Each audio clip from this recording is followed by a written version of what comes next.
मुख्यमंत्री मनोहर लाल ने प्रदेशवासियों को नए साल की शुभकामनाएं भी दी और साथ ही प्रदेश के युवाओं के लिए नए साल का बम्पर गिफ्ट भी दे डाला। क्या है वो गिफ्ट? सीएम मनोहर लाल ने प्रदेश के युवाओं के लिए वो गिफ्ट कौन सा है जो युवाओं के लिए दिया? इसे जानने के लिए देखिए रिपोर्ट।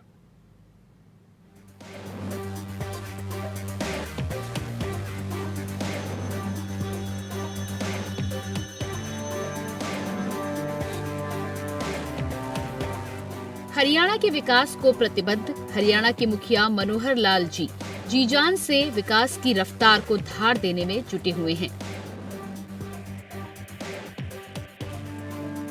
इस कड़ी में सीएम मनोहर लाल 1 जनवरी को दिल्ली से चंडीगढ़ पहुंचे, जहां बीजेपी कार्यकर्ताओं ने उनका जोरदार स्वागत किया। इस दौरान सीएम मनोहर लाल ने प्रदेशवासियों को नए साल की शुभकामनाएं दी। सीएम ने कहा कि 2023 बहुत अच्छे अनुभव के साथ बीता है। मैं कामना करता हूं कि 2024 में भी प्रदेशवासियों के लिए ये वर्ष मंगलकारी होगा। सीएम ने कहा कि सरकार की जो योजनाएं चल रही हैं, वो लोगों को डिलीवरी देने का वर्ष है, क्योंकि सरकार का 5वां साल शुरू हुआ है। इस साल खास तौर पर प्रदेश में सरकारी नौकरियों की प्रक्रिया शुरू हो गई है। इस साल में ग्रुप सी और डी के करीब 60,000 सरकारी नौकरी युवाओं को मिलेगी। सीएम ने कहा कि जन संवाद और विकसित भारत यात्रा के कार्यक्रम चल रहे हैं। उनके माध्यम से सरकार की तमाम योजनाओं का लाभ लोगों को मिल रहा है। शहरी और ग्रामीण क्षेत्र के सभी विकास कार्य इस साल पूरे होंगे। चुनावी साल होना या नहीं होना बहुत बड़ा महत्व नहीं रखता। हम काम करने वाले लोग हैं और लगातार काम करते हैं। नववर्ष 2024 अच्छी शुभकामना के साथ सबके जीवन में खुशहाली लाने वाला ये वर्ष बने, ऐसी मैं प्रभु से प्रार्थना करता हूँ। 2023 भी बहुत अच्छे अनुभवों के साथ बीता, उसको विदाई दे रहे हैं हम सब लोग। तो ये वर्ष आप सबके भी जीवन में भी खुशहाली लाए। देखिए, निश्चित रूप से जो हमारी योजनाएं चल रही हैं उनका जिसको कहना चाहिए उसका डिलीवरी देने का ये वर्ष है, क्योंकि ये 5वां वर्ष हमारे इस कार्यकाल का है और स्वाभाविक है 4 वर्षों में जो भी कुछ किया है उसकी ज़्यादा डिलीवरी इस वर्ष में हो, ऐसा हमारा प्रयत्न रहेगा। विशेष तौर पर जो हमारी जो नौकरियां हैं, अभी जो स्टाफ सिलेक्शन कमीशन में जिसका प्रोसेस शुरू हो गया है, चाहे वो ग्रुप सी की हैं चाहे ग्रुप डी की हैं, लगभग 60,000 युवकों को ये नौकरियां मिलने वाली हैं।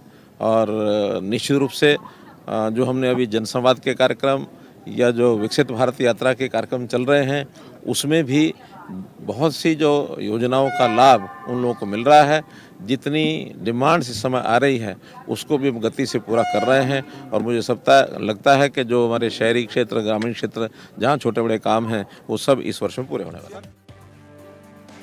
मुख्यमंत्री मनोहर लाल ने कहा कि कोविड के चलते जरूर 2 साल का समय खराब हुआ और थोड़ा काम कम जरूर हुआ, लेकिन जैसे बड़ी बीमारी से प्रधानमंत्री नरेंद्र मोदी के नेतृत्व में पूरे देश में काम करते हुए इस बीमारी से निजात पाई गई थी, वो भी सराहनीय कार्य है। सीएम मनोहर लाल ने कहा कि चुनाव हर 5 साल के बाद आता है।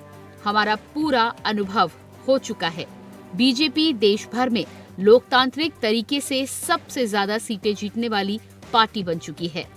वहीं 22 जनवरी को अयोध्या में होने वाले कार्यक्रम को लेकर मुख्यमंत्री मनोहर लाल बोले कि श्री राम जन्मभूमि पर मंदिर बनाने का लंबा संघर्ष रहा है। लंबे वर्ष के संघर्ष के बाद देश की जनता की आकांक्षा पूरी होने वाली है। मैं देश की जनता को इसके लिए अग्रिम बधाई और शुभकामनाएं देता हूं। देखिए, श्री रामचंद्र जी के जन्मस्थान के ऊपर मंदिर बनाने का ये जो संघर्ष बहुत वर्षों का संघर्ष है और वर्षों के संघर्ष के बाद और देश की जनता की आकांक्षाएं पूरी होने वाली है और मैं सारी देश की जनता को इस अवसर पर अग्रिम बधाई देता हूं और अपील करता हूं कि 22 जनवरी के दिन सारे देश भर में और लोग अपने अपने घरों में दीपक जलाएं, दिवाली मनाएं। क्योंकि अयोध्या में 22 जनवरी के लिए तो सीमा तय की गई है कि उस सीमित लोग जो जिनको निमंत्रण जाएगा वही लोग मिलेंगे। और मैं हरियाणा की जनता के लोग कहूँगा कि वो अपने अपने घरों में दिवाली मनाएं। 9 फरवरी के दिन हरियाणा के लोग अयोध्या जाएंगे।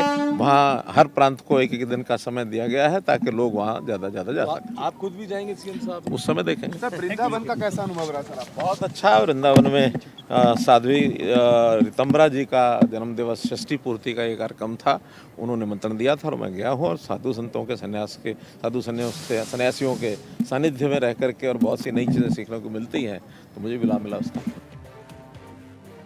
मुख्यमंत्री मनोहर लाल ने पीएम मोदी की तरह प्रदेश और देश की जनता से 22 जनवरी को अपने अपने घरों में दीपक जलाने और इसे दीपावली की तरह मनाने की अपील की। मुख्यमंत्री मनोहर लाल ने कहा कि 22 जनवरी को जिनको निमंत्रण मिलेगा वो लोग अयोध्या पहुंचेंगे। सीएम ने कहा कि 9 फरवरी को हरियाणा के लोग अयोध्या जाएंगे। हर राज्य को एक दिन का समय मिला है। इसमें हरियाणा को 9 फरवरी का समय अयोध्या के लिए मिला है। देखिए, चुनावी वर्ष होना न होना हमारे लिए इतना बड़ा महत्व नहीं रखता है, क्योंकि हम कर्म करने वाले लोग हैं और लगातार कर्म करते हैं। कष्ट अगर इस पिछले सत्र का है तो वो कोविड के समय का है कि 2 वर्ष हमारे खराब हो गए और जो काम हम यानी कम काम हुआ और जनता की सेवा जितनी होनी चाहिए थी उतनी नहीं हो पाई। फिर भी कोविड जैसी बीमारी को जिस बढ़िया खूबसूरत ढंग से देश के प्रधानमंत्री जी के नेतृत्व में सारे देश भर में और जिसको मुकाबला करके उससे निजात पाई है, वो भी अपने आप में बड़ी उपलब्धि रही है। और निश्चित रूप से जनता की सेवा हम आगे करते रहेंगे। चुनाव हर 5 वर्ष बाद आता है और चुनाव भी कोई ऐसा विषय नहीं है कि इसको अब हमको बहुत अच्छा अनुभव हो गया है पूरे देश भर में। आज भारतीय जनता पार्टी इन्हीं चुनाव में लोकतांत्रिक तरीके से पूरे देश में सबसे ज़्यादा प्रभाव रखने वाली पार्टी बनी है। प्रदेश के विकास को लेकर सीएम मनोहर लाल लगातार कड़े फैसले ले रहे हैं, तो वहीं प्रदेश के युवाओं को विकास से जोड़ने के लिए अपने खजाने का पिटारा भी खोल रहे हैं। अब सीएम ने प्रदेश के बेरोजगार युवाओं के लिए अपना पिटारा खोल दिया है और नौकरियों की बौछार कर दी है, जिससे प्रदेश के युवा बेहद खुश हैं और सीएम का आभार जता रहे हैं। Bureau report, India voice.